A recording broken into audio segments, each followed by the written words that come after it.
تجھ پہ اپنا فضل و کرم کیا ہے، تو نے کیا کرنا ہے اب؟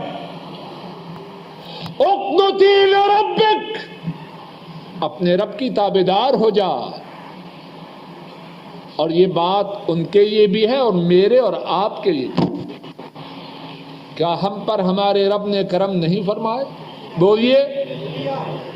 تو ہم کیا کریں؟ ہمارے لیے کوئی شریعت الگ ہے؟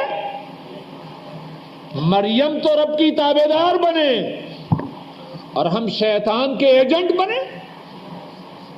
یا مریم اقنتی لربک، اے مریم اپنے رب کی تابعدار بن جا. واسجدی، اور سجدے کر. اللہ اکبر. کعبہ کے رب کی قسم، سجدوں میں بڑی خیر ہے. اگر ہمیں خبر ہو جائے اور یقین آ جائے کہ سجدوں کے کیا فوائد ہیں، سجدوں کے کیا ثمرات ہیں، ہمارا دل نہ چاہے کہ جب تک زندگی ہے سجدوں سے اپنے سروں کو اٹھا لے. ہمیں خبر ہی نہیں کہ سجدوں کے کیا فائدے.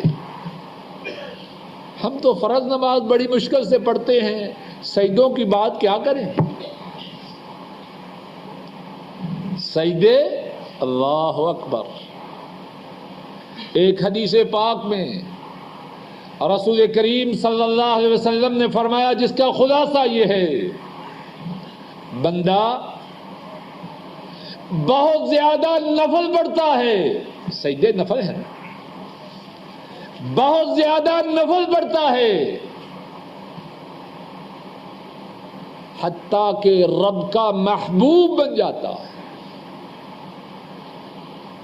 اس کے ہاتھ، اس کے قدم، اس کے جسم کے سارے اعضاء رب کے حکم سے تصرف کرتے. اور اس کے بارے میں رب نے فرمایا ہے، اگر یہ مجھ سے سوال کرے تو میں ضرور عطا فرماؤں گا، اور اگر کسی بات سے پناہ مانگ اس کو پناہ ضرور دوں. اور سجدہ تو وہ ہے، جناب رسول کریم صلی اللہ علیہ وسلم نے فرمایا، اقرب ما یکون العبد من ربہ وہو ساجد. بندہ اپنے رب کے سب سے زیادہ قریب اس وقت ہوتا ہے جبکہ سجدہ کی حالت میں ہوتا. ہم نے سجدوں کی اہمیت کو جانا ہی نہیں. واسجدی، مریم سجدے کر. اور اس کے بعد کیا فرمایا؟ وارکعی مع الراکعین، اور رکوع کرنے والوں کے ساتھ رکوع کر.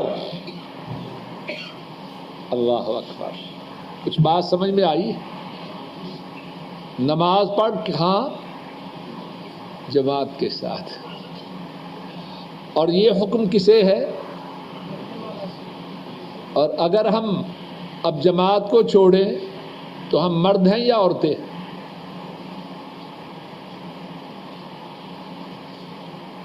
کیسے معاملات ہیں ہمارے.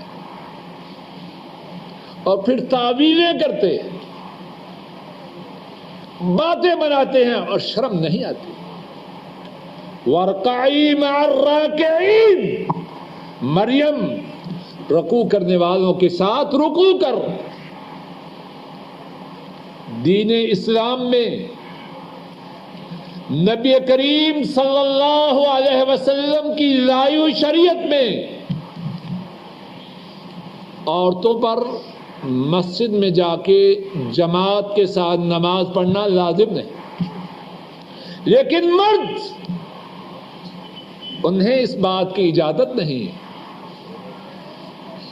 کہ وہ جماعت کو چھوڑ کر اپنے گھروں میں نماز پڑھے. بلکہ کتنی ہی احادیث شریفہ میں یہ بات بیان کی گئی، اگر کوئی مرد بغیر عذر کے مسجد میں جا کے جماعت کے ساتھ نماز نہ پڑھے، اپنے گھر میں نماز پڑھے، اس کی نماز قبول ہی نہیں ہوتی۔ کتنے ہیں ہم میں سے شریعت اسلامیہ کے اس حکم کو توڑنے والے؟ نبی نے صحابی کا واقعہ تو سنا ہے کہ نہیں سنا؟ عبداللہ ابن ام مکتوم نابینے ہیں، بوڑھے ہیں، گھر مسجد سے دور ہے، باقاعدگی سے لانے والا کوئی نہیں، مدینہ میں کیڑوں مکوڑوں کا ڈر ہے، اجازت چاہتے ہیں کہ گھر میں نماز ادا کر لیا کروں۔ آپ صلی اللہ علیہ وسلم نے فرمایا ٹھیک ہے، تھوڑی دور گئے، دوبارہ واپس بلایا، اذان کی آواز سنتے ہو؟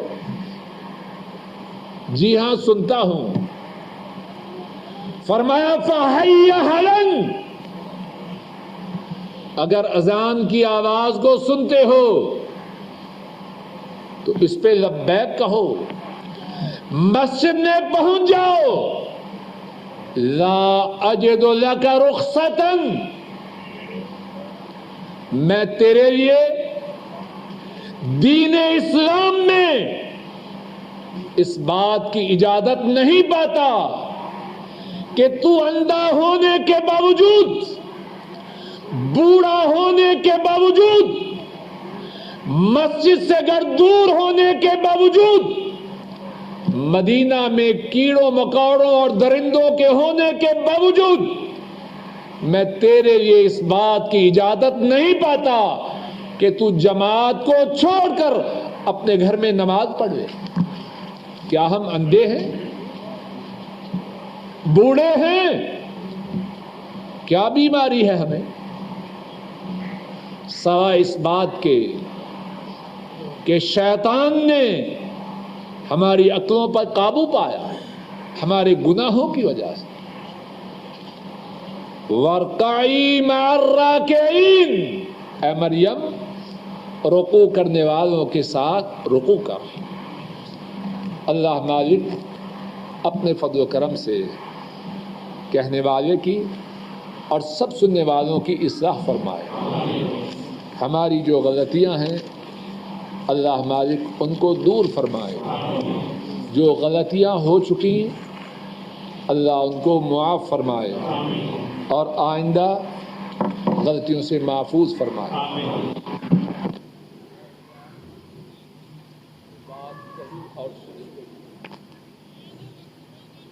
قبول فرمائے۔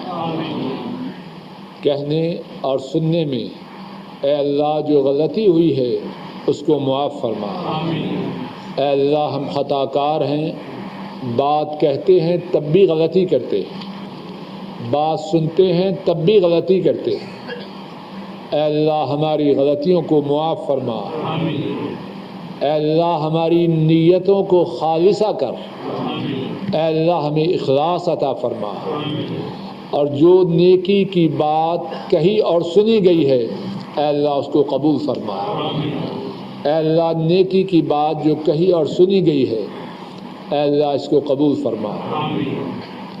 اے اللہ ہمارے والدین پر رحم فرما۔ اے اللہ ہمارے والدین پر رحم فرما۔